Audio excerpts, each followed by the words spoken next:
Staycation terakhir, Kades, Sekdes, dan sebuah malam yang tak pernah usai. Hari itu Jumat sore, udara di desa Sumberjati terasa tenang seperti biasa. Namun di balik sunyinya ladang dan riuh anak-anak pulang sekolah, dua pejabat desa sedang menyusun rencana yang tak biasa. Pak Kades Bambang, pria parubaya dengan kumis tebal dan gaya bicara meyakinkan, baru saja menerima amplop coklat dari seseorang yang datang dengan mobil plat hitam. Isinya adalah voucher hotel bintang 4 di kota Banyuwangi. Tanpa nama pengirim. Hanya tulisan tangan di secari kertas. Untuk melepas penat. Jangan ditolak. Sudah waktunya menikmati hasil kerja keras. Pak Bambang membatin. Ini tentu dari atasan yang tak bisa disebutkan namanya. Ia tak bodoh. Tapi ia juga tahu, tak ada yang gratis di dunia birokrasi. Tetap saja, godaan menginap di hotel mewah membuat hatinya goyah. Sore itu juga, ia menelpon tangan kanannya. Bu Sekdes Laila, perempuan cerdas, usia 38, yang dikenal sebagai sosok tegas. Namun diam-diam punya hubungan kerja yang terlalu dekat dengan Pak Kades. Bu Laila, ada tawaran menarik akhir pekan ini. Hotel bagus, dekat pantai. Mau ikut staycation? Staycation atau stay kontrak? Ya sekalian bahas RAPBDes minggu depan. Di luar suasana kantor. Bu Sekdes tertawa kecil. Ia tahu betul maksud tersirat Pak Kades. 2 Hotel Mawar 9. Sabtu siang, mereka tiba di Hotel Mawar 9. Sebuah hotel mewah yang berdiri tenang di pinggiran hutan kecil. Tempatnya tidak begitu ramai, cenderung sepi. Tapi fasilitasnya luar biasa. Ada jacuzzi pribadi, minibar lengkap, dan balkon yang menghadap laut lepas. Mereka check-in menggunakan nama samaran. Pak Kades jadi Pak Budi. Sementara Bu Laila jadi Bu Yuni. Petugas hotel sempat menatap mereka agak curiga, tapi tak berkata apa-apa. Malam itu, mereka makan malam di restoran rooftop hotel. Angin laut menyapu wajah, dan cahaya lilin menciptakan suasana yang terlalu romantis untuk dua orang yang seharusnya hanya kerja bareng. Pak Bambang, kata Bu Laila sambil menyesap wine ringan, apa kita ini sedang liburan atau sedang melarikan diri dari kenyataan? Kadang, Laila, kenyataan justru terlalu banyak menuntut. Kita hanya butuh rehat sedikit. Mata mereka bertemu. Tak ada yang perlu dijelaskan lagi. 3 tamu yang tak terdaftar. Pukul 1 dini hari, ketika semua tamu hotel sudah terlelap, terdengar ketukan pelan di pintu kamar mereka. Tok, tok, tok. Pak Bambang terbangun. Ia menduga mungkin petugas hotel. Tapi siapa yang datang malam-malam begini? Ia mengintip lewat lubang pintu. Tak ada siapa-siapa.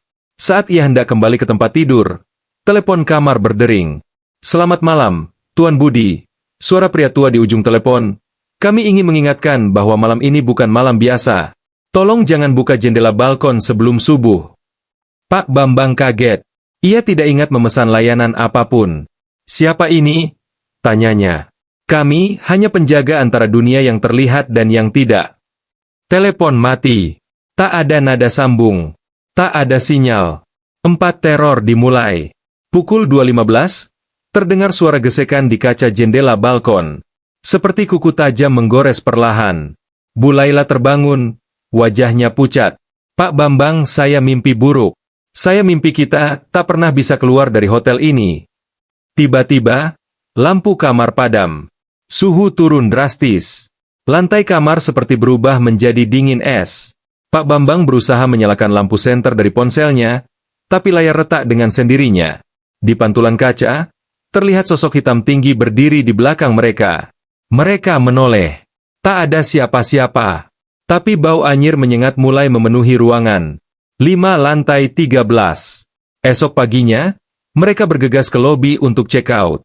Namun petugas hotel berkata dengan nada aneh. Tuan dan Nyonya, kamar Anda tidak tercatat di sistem kami. Bagaimana bisa? Tanya Pak Bambang geram. Tadi malam kami tidur di kamar 813. Maaf, Pak. Hotel ini hanya punya 8 lantai. Tidak ada kamar 813. Dan, semalam kami tak melihat Anda check-in. Mereka saling berpandangan. Wajah mereka mulai dipenuhi ketakutan. Mereka lalu menengok ke tempat parkir. Mobil mereka hilang. 6 mencari jalan pulang. Mereka berlari ke jalan besar. Tapi semua tak seperti kemarin. Pohon-pohon kini lebih tinggi, kabut tebal menggantung, dan jalanan sepi tak berujung. Tak ada kendaraan lewat, tak ada sinyal ponsel. Hotel di belakang mereka perlahan berubah bentuk, seperti gedung tua terbengkalai. Bu Laila mulai menangis. Pak Bambang mencoba menenangkan, tapi dalam hatinya ia tahu, mereka terperangkap. 7 Rahasia Hotel Mawar 9.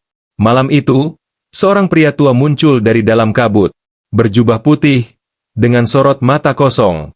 Kalian adalah jiwa yang diminta oleh tempat ini. Apa maksudmu? Teriak Pak Bambang. Setiap tahun, tempat ini meminta 2 jiwa yang sedang lari dari tanggung jawab. Bukan korban biasa, tapi mereka yang menyalahgunakan kekuasaan, yang berselingkuh, yang hidup di atas kepalsuan. Kami hanya ingin istirahat, kata Bu Laila lirih. Istirahat memang abadi di sini. Tiba-tiba, tanah di bawah mereka merekah. Mereka terjatuh ke dalam jurang hitam, dan hanya gema tawa Pak Bambang yang tertinggal. 8 kamar kosong untuk selanjutnya.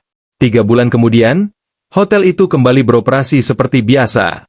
Tak ada yang mencurigakan. Tapi salah satu kamar, nomor 813, selalu tertutup rapat. Staf baru sering mendengar suara ketukan dari dalam, atau 2 bayangan yang berdansa di malam hari. Kadang, suara seorang pria terdengar. Bu Sekdes, RAPBDes kita sudah selesai. Epilog. Di mana mereka kini? Desa Sumberjati kehilangan 2 pejabat. Tak ada yang tahu kemana mereka pergi. Mobil mereka ditemukan di hutan. Tak berpenghuni. Sementara itu, Hotel Mawar 9 terus menerima tamu. Tapi orang-orang bijak tahu, jika Anda ditawari stay cation oleh seseorang misterius, jangan pernah menginap di hotel yang tak punya lantai 13 tapi menawarkan kamar 813.